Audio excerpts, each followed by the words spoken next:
We have to start teaching our own history. I'm going to say it again like Dr. Umar. We have to start teaching our own history, because if we don't, the schools ain't going to teach our kids. They ain't going to teach our nieces and nephews. They going to learn from YouTube. They going to learn from their parents. They going to learn from their grandparents. I ain't going to cap. When I start learning about stuff for real, it was from this series, Lovecraft Country. I never knew about the Green Book. I never knew about the Tulsa Massacre. I never knew about sundown towns. See, when it comes to our history, they love to cover it up because they did our people so dirty. They got a lot of blood on their hands from the way they did to our people. And you could say, yeah, our people could have fought back, but our people did fight back. But how can you fight the people who make the guns and who make the bullets? And today we're going to travel back to the past, and we're going to talk about Lake Lanier and how dirty they did our people. See, a lot of people want you to think that Oscarville is fake. They want you to think it's a myth. They want you to think it's just like a ghost, a folk tale. But this is real. Lake Lanier is a man-made lake in Georgia that was built by the U.S. Army Corps of Engineers and opened in 1957. The lake is used for many purposes, including flood protection, power production, water supply, navigation, recreation and fish, and wildlife management. So you telling me you built a man-made lake over our ancestors' town, and you thought that you could just get away with it? But let's keep reading. Oscarville was a thriving black community in the late 1800s and early 1900s. In 1912, white mobs destroyed the town after false accusations, burning homes and churches and forcing residents to flee. The land was eventually flooded to create Lake Lanier in 1950. So you telling me black people who own their own land, own their own homes, own their own schools and churches and businesses, you telling me that you flooded my people out? You flooded them out, or you ran them away? Like I said earlier, you could have said, yeah, they could have fought back more, but how you gonna fight the people that make the guns and make the bullets? But like I say, my ancestors gonna always get their revenge back. These people can never live in peace. They gonna do their part, and I'm gonna do my part. And like I told you earlier, they ain't gonna teach you this history in school. They ain't gonna teach this to your kids. You gonna have to tell them. They gonna tell your kids about Anne Frank. Why am I learning about Anne Frank, and this is going on in my backyard? This going on in my backyard, and you want me to learn about Anne Frank. And like I said before, you don't want me to just learn about Anne Frank. You want me to read her diary. I'm a black man, and you want me to read a white girl's diary. Think about that.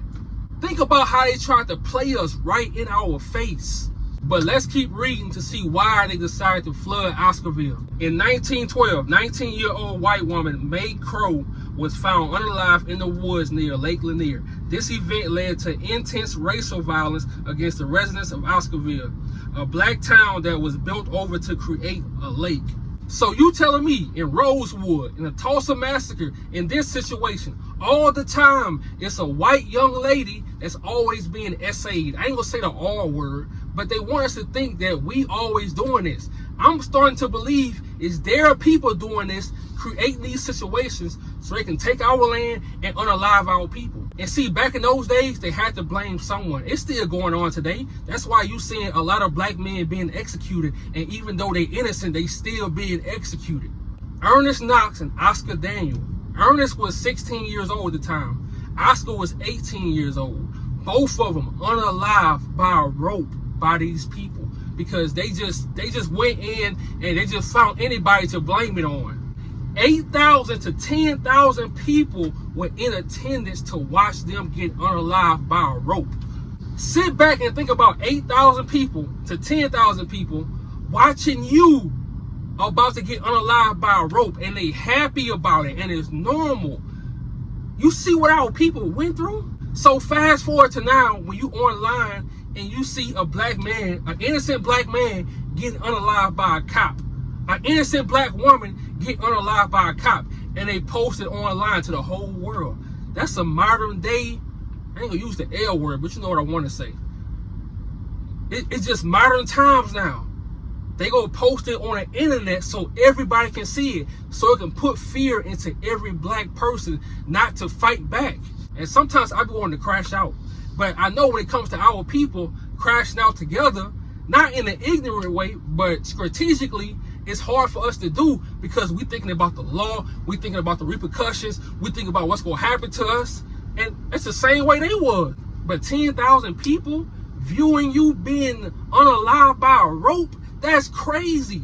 And they never talk about it. Why that's not in our history books? Our people was being unalive by ropes, put on trees and stuff, and they don't talk about it at all in our history books. They skip over that. They act like it never happened. What's wrong with these people? That's why I say I'm gonna come on here every day talking about our history, because they try to play in our face. We went to school all these years and they said nothing about it. And look, it's still going on. This happened in 2013 in Forsyth County in Lake Lanier. This girl lied on a black man and said the black man stabbed her. Come to find out, she stabbed herself in the same area in 2013. You talking about 1912 to 2013. It's in their blood. That's why I always tell y'all, this racial stuff is in their blood. Yeah, they taught it, but it's also in their blood. So let's fast forward to today in North Carolina, in Florida, in parts of Tennessee. These hurricanes washing away these towns. These hurricanes flooding these towns completely. Bro, in parts of Florida, on the beach, you got people who've been on that beach for decades. Bro, their homes is full with sand. They got to destroy the whole home. I'm talking about full with sand. They never saw that in their life. People who've been in Florida for years, they never saw that in their life. And you telling me the ancestors not stepping? The ancestors are stepping. And you want me to have sympathy for these people? You want me to care about that they can't go back home? You want me to care about they can't get FEMA? Man, the hell with them people. Do they care about our people who was flooded out? A whole town was flooded out. You ran our people away. You made our people jump off bridges. So I don't have no sympathy. If you weren't teaching about our ancestors in school, if you weren't telling your people what y'all did to our ancestors, I don't have no sympathy at all. As a matter of fact, I smile. The whole week I saw white people crying. I still sit on TikTok. I smile. It makes me smile. Because when our people was going through things, nobody cared.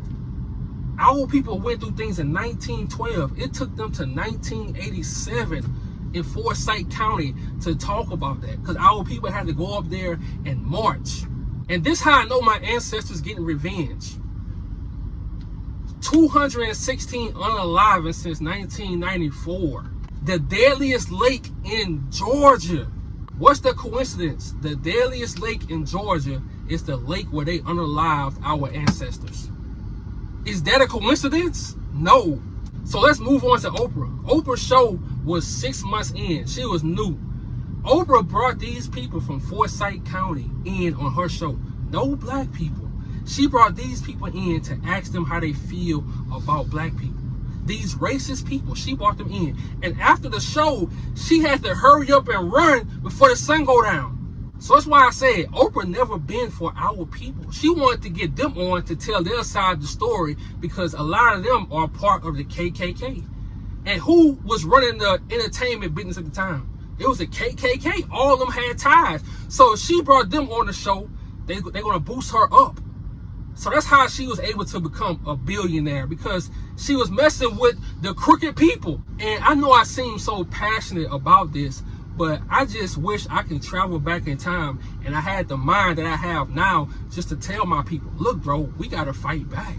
The same thing they doing to us, we got to do to them. And these people had the nerve to build a water park called Margaritaville on Lake Lanier. So I need y'all to get in those reviews. I need y'all to write y'all reviews. I'm going to do the same thing. And then they built a luxury houseboat rental, whatever it is. I'm going to put that up also. I need y'all to get in their reviews and tell the truth.